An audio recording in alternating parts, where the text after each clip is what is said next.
So you think the hardest part about patents is, just getting them in the first place, right? But honestly, the real challenge, it often comes way later. You build up this patent portfolio that's basically just the collection of all the patents your company owns, and then bam, your startup pivots. It happens all the time.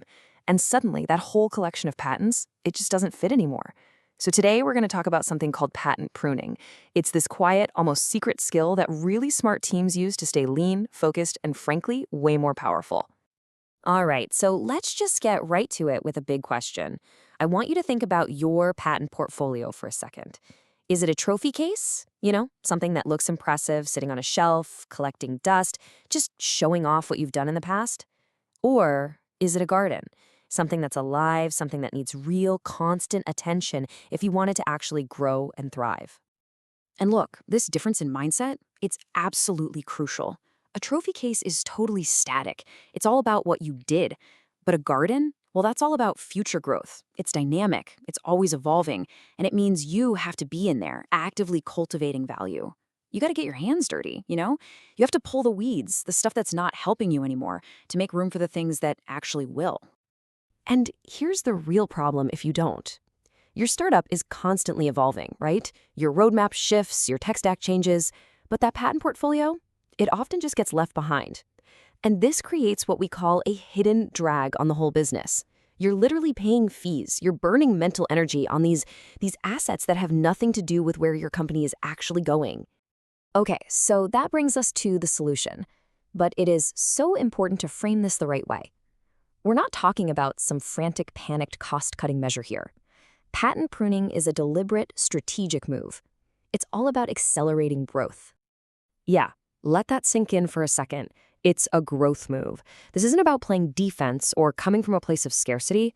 It is about focus, pure and simple. When you let go of the old stuff, you're not making yourself weaker. No way. You're actually redirecting all those resources, your money, your team's brainpower, to strengthen the parts of your business that are going to win you the future. And what's so cool is how all these benefits just start stacking up. It's like a chain reaction. First, when you prune, your IP snaps right into alignment with your product roadmap. Everything just clicks. That clarity, it immediately strengthens your story when you're talking to investors.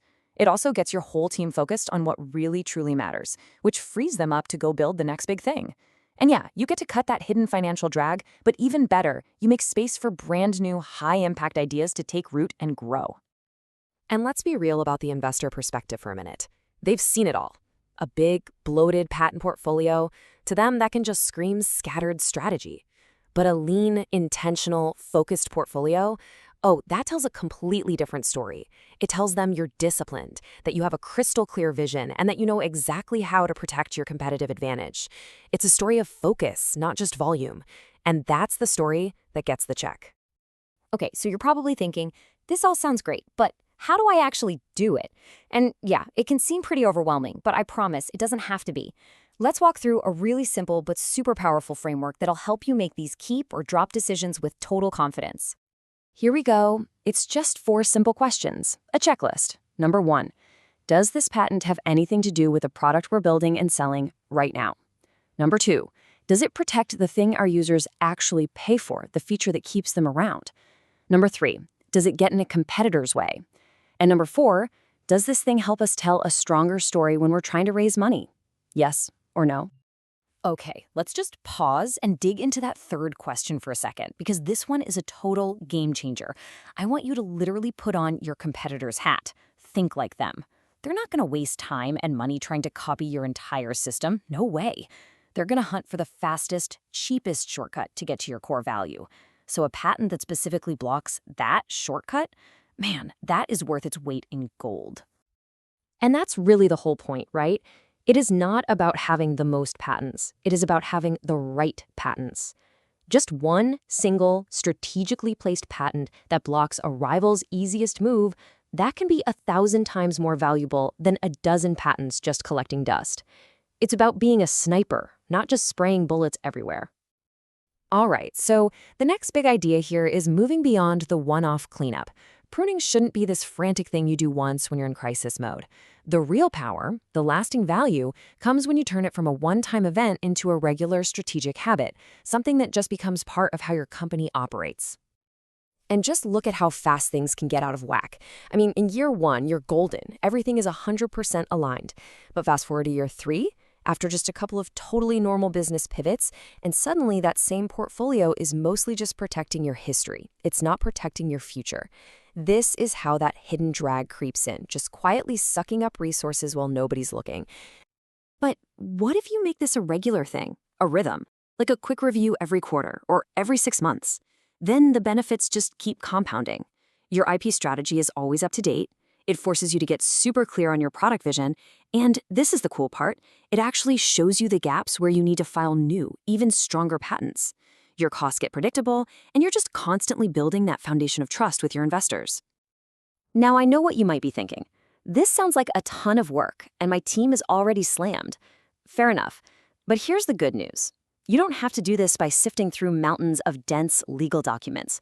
There are modern tools and platforms out there built specifically to take all the friction and guesswork out of this whole process. I mean, the right tools can literally map your patents to your product features visually, so you can see what's aligned and what isn't in like 2 seconds. They can flag gaps in your coverage for you automatically. They basically turn what feels like a total chore into a simple, streamlined, strategic conversation. And a lot of them even have expert attorney oversight built right into the workflow. And really, it all comes down to this one powerful idea. A lot of founders, especially early on, try to avoid patents to save a little cash. But that is such a false economy. Strategically protecting your moat, it's not a cost. Think of it as insurance. It's insurance against the massive company-killing costs of fighting off copycats, losing an investor's confidence, or just getting beaten to the market. Okay, so let's wrap this up. Number 1, treat your patent portfolio like a garden, not a trophy case. Always be cultivating. Number 2, use that simple 4-question test to figure out what to keep and what to let go. And number 3, make this a regular habit, not a one-time panic attack. So I'll leave you with one final thought. Go take an honest look at your own patent portfolio. Is it a dusty relic of who you used to be, or is it a clear, powerful map to your future? What story is it telling?